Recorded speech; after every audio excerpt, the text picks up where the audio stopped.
Falemos agora no coletivo, não que você, mas que nós. Falemos novamente. A palavra de Deus nos diz que nós somos sacerdócio. Maravilha. Meus queridos, eu quero agradecer a Deus por a oportunidade que Ele nos dá. Graças a Deus a gente fez uma boa viagem. Tudo que é da oração está tudo certo. A gente foi uma viagem maravilhosa, sem atrasos. Chegou, participou o que tinha que participar, voltamos sem atraso e chegamos em tempo oportuno. Eu penso em Deus, e eu creio que Deus estava agindo nessa viagem. Amém? Hoje, só sou gratidão a Deus por isso, e eu creio que Ele, mais uma vez, falará ao nosso coração. Meus queridos, sacerdócio é mais do que uma função, mais do que uma titularidade. Sacerdócio tem a ver com uma ministração para aqueles que foram chamados.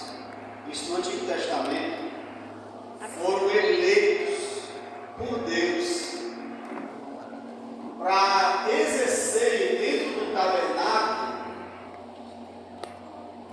uma coisa muito importante, que era ministrar a adoração a Deus.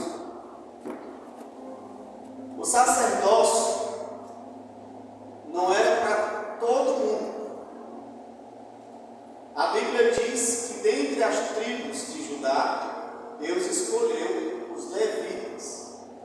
E Levi ainda teve 3 gerações, e cada geração dos levitas tinha uma função na casa de Israel. A principal delas, das 3 gerações, eram os coatitas. Os coatitas, os filhos de Coate, eram responsáveis por levar os itens, os utensílios da casa do Senhor, que até então, na época de Moisés, era temporário e não fixo, era o tabernáculo feito de lona, tinha que montar, desmontar, levar para outro lugar. E não era assim, Deus disse, gente, vocês estão entrando no deserto, vão atravessar o mar, vocês agora vão só montar aqui, desmonta, todo mundo chegar, vamos desmontar a igreja, aí todo mundo chegar lá, pegar lá a lona, desmontar aqui, desmontar ali, vamos levar. Não era assim não. Cada tribo podia desmontar a sua barraca, mas o tabernáculo, apenas os coatitas deveriam fazer isso. Apenas essa geração dos levitas é que poderia pegar os utensílios, guardá-los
Deus, no ser da tribo de Levi, tinha que estar totalmente puro, limpo. E eu não estou falando apenas da questão do pecado, não. Eu estou falando do próprio corpo em si.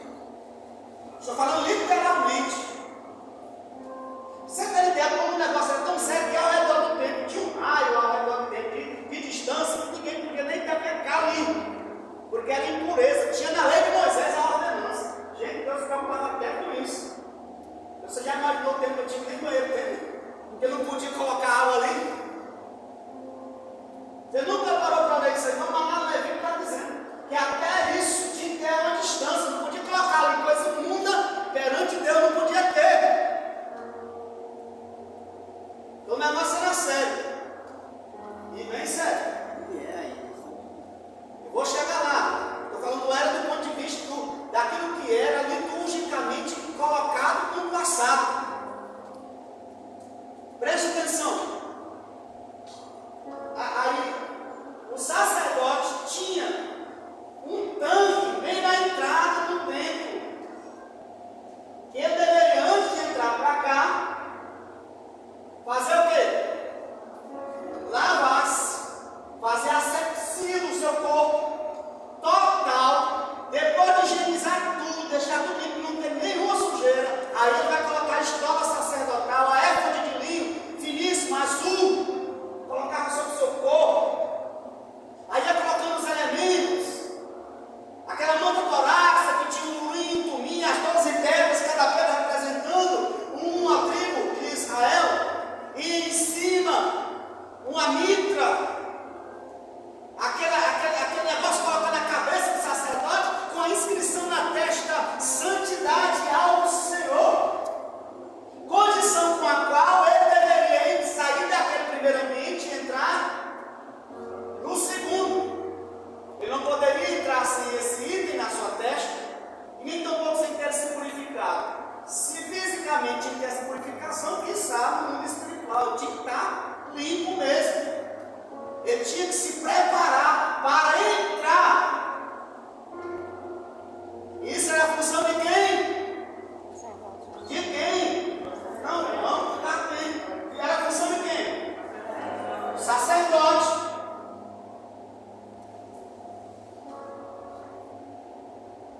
Quando saímos desse antigo pacto, nós vamos para o próximo pacto, que é o da nova aliança em Cristo. Aquilo que era literal, o escritor aos Hebreus diz que é sombra das coisas futuras. O que quer dizer sombra, pai? Ou seja, não era mais literal para fazer sacrifícios. O sacrifício agora é espiritual. Não era mais para estar lavando o corpo com água, a lavagem era ouro. Não era mais para estar com inscrição de santidade na testa. Não era para estar circuncisado fisicamente, era para estar circuncisado no coração. Não era para ter marca na testa, era para ter marca nas obras, nas atitudes. O que era literal, e por isso que eu falei, naquela época era assim, porque estamos falando da literalidade, mas agora estamos falando daquilo que é espiritual. E o que era literal, ou seja, de fato, passa a mudar para o mundo espiritual. E lembra, eu estou falando ainda de culto, mas para o culto de sacerdócio. Nós vimos pelo texto que nós fomos eleitos agora para ser o que, gente? Sacerdócio. Sacerdócio.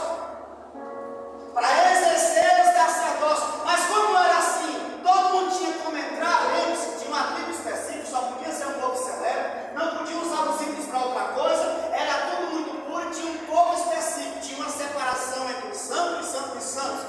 Jesus morre. Quando Jesus morre, nós vimos que simbolicamente foi rasgado o templo, a cortina que separava esses dois lugares, foi rasgado no mundo físico, mas no mundo espiritual representava um acesso. O escritor aos Hebreus disse que nós entramos por um novo e vivo caminho, porque o que era tabernáculo físico, agora nós estamos falando de um templo espiritual. A Bíblia nos diz que agora nós temos um véu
sacerdote apresentava diante do Antigo Testamento, gente?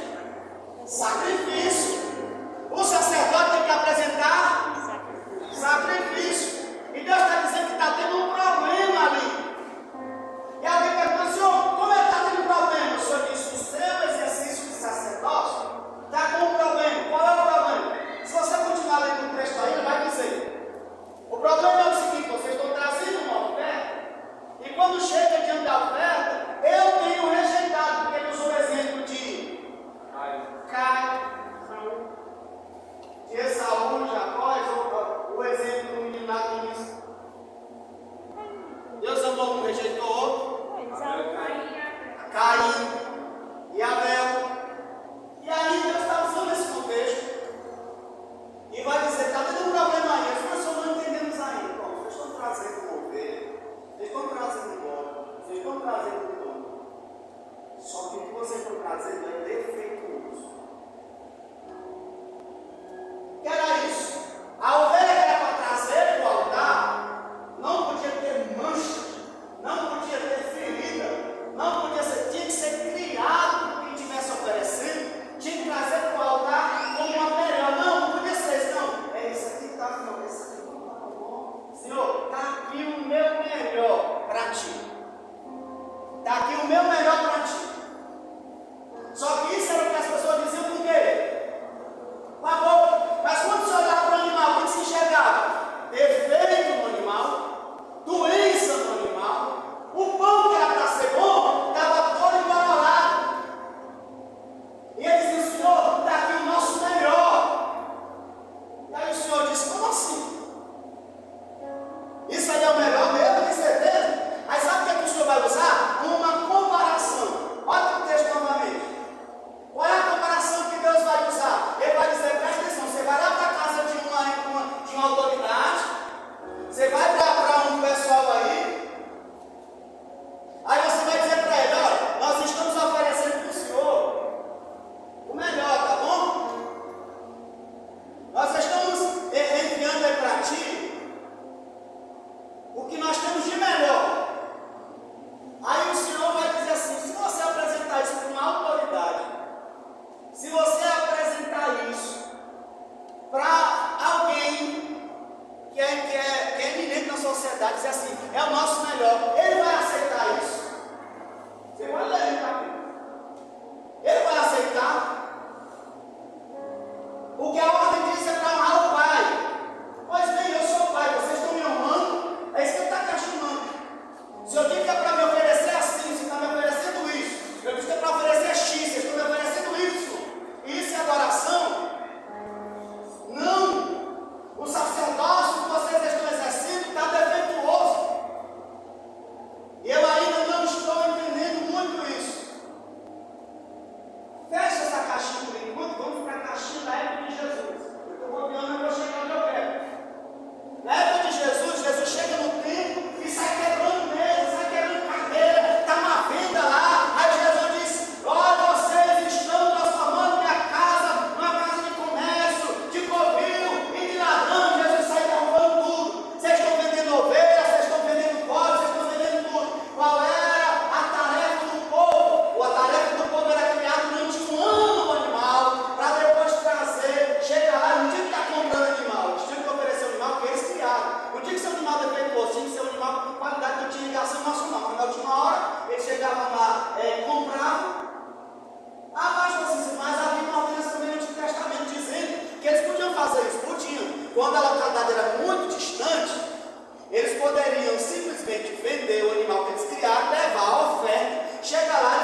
Senhor, mas nós estamos oferecendo o nosso melhor. Você estava imaginando Deus perguntando, sério mesmo, isso aí é o meu melhor mesmo? Sério mesmo que isso aí, Senhor, eu te adoro, mas tudo, o melhor plano da minha vida é o Senhor. Sério mesmo, você não lê nem pouco a Bíblia na semana, você não ora direito, você não está lendo, você deita rápido, dobra o joelho rapidamente ali, levanta, você só disse o oi, não esperou nem eu falar, já levantou de novo, já disse que você está aqui na. Gente! Acorda, igreja, aleluia! Que sacerdócio somos nós, que temos que ministrar as coisas espirituais e nós estamos dando a devida importância para as coisas espirituais quando de fato deve ser nada. Aleluia! Ah, um Deus do céu que é eterno, sacerdócio real que somos. Uma nova ministração de adoração. E culto não tem nada a ver com assistir, como nós hoje estamos acostumados. Estamos indo para o culto, estamos indo assistir o culto. O culto tem mais a ver com aquilo que nós ofertamos do que aquilo que nós vamos ver. Eita Deus, aleluia! Eu não tenho que vir para o culto, eu tenho que cultuar a Deus. Eu não tenho que ir lá de última hora preparar alguma coisa, eu tenho que vir adorando ao Senhor. E quando eu chegar aqui, a primeira oração que acontece no meio do louvor, eu já estou lá em sintonia, porque eu vim prestando culto ao Senhor ao longo dos meus dias.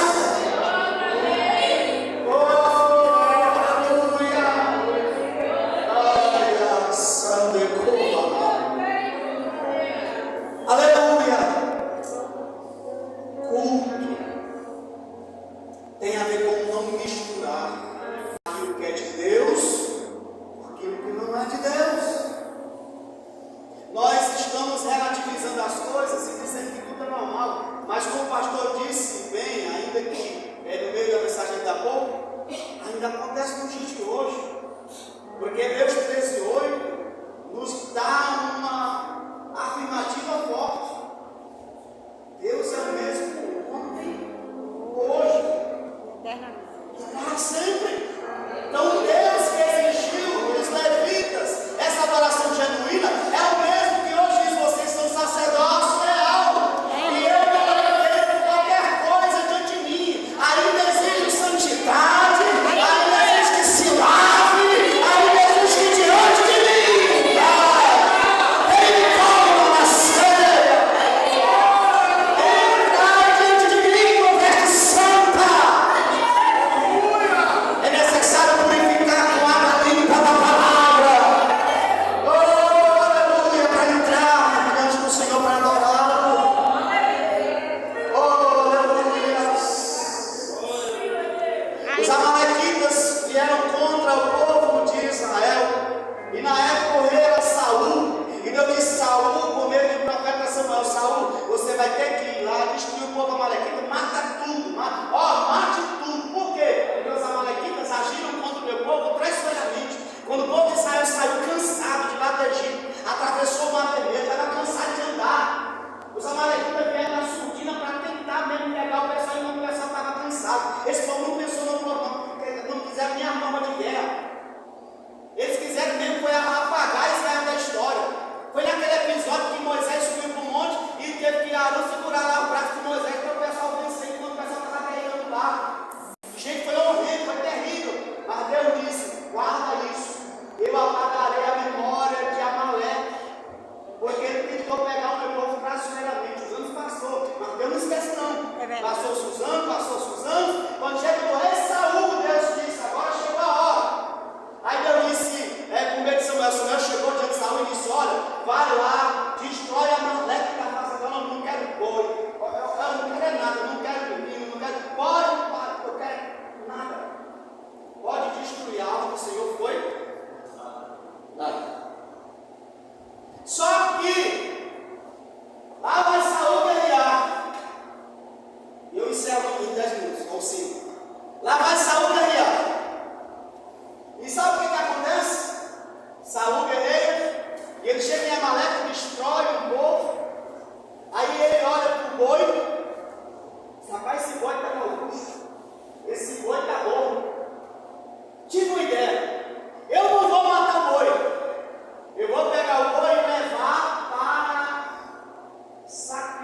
do Senhor.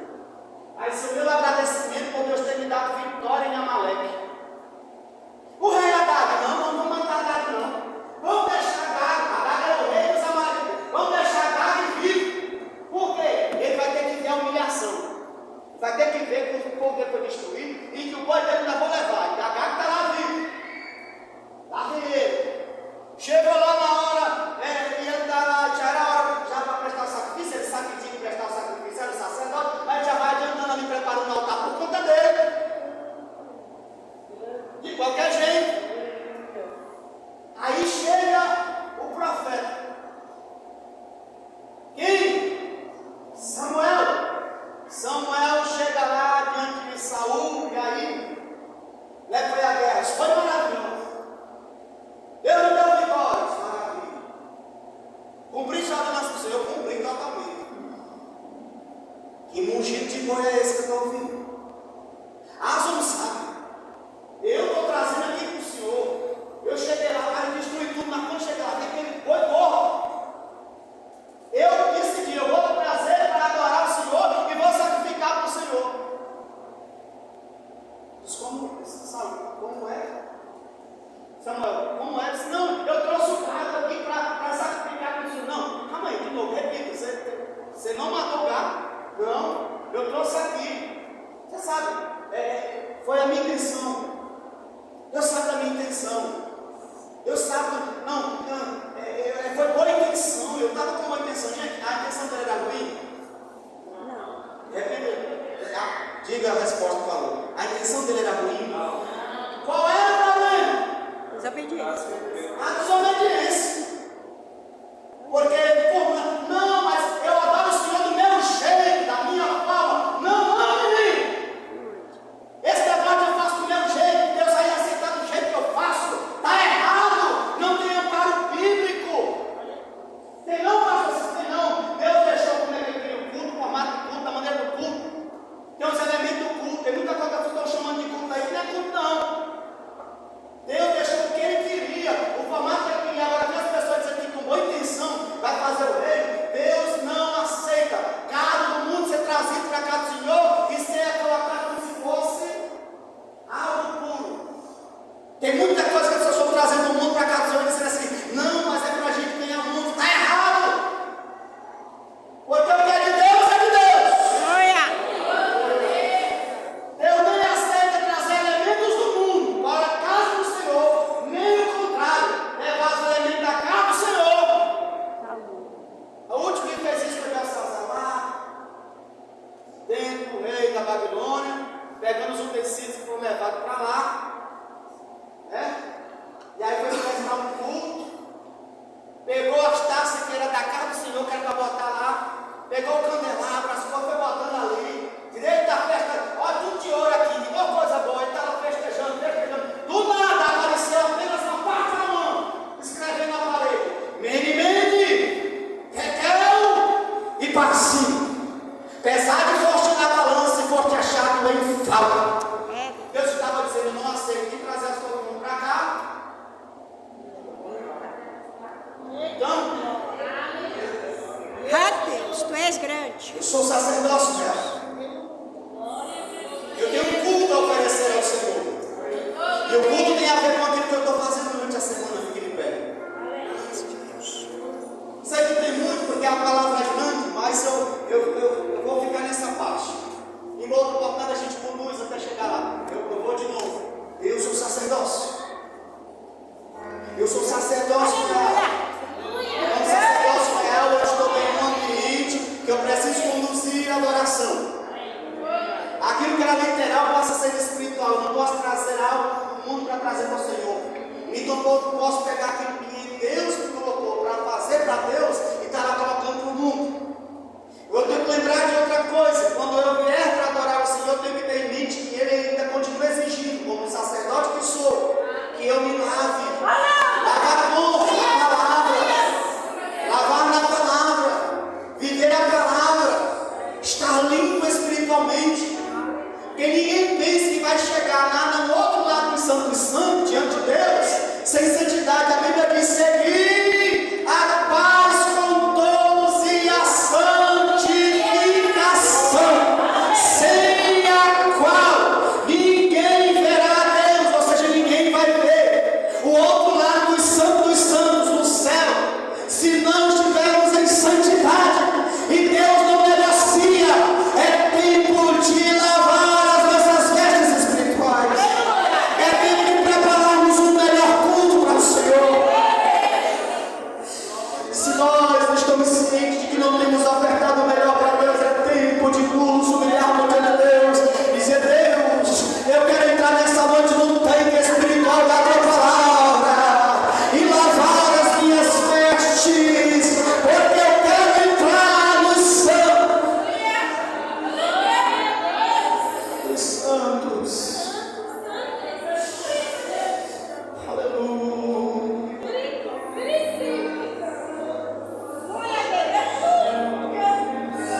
nada do que eu faço ainda é o suficiente, é pouco. Sacerdócio, né?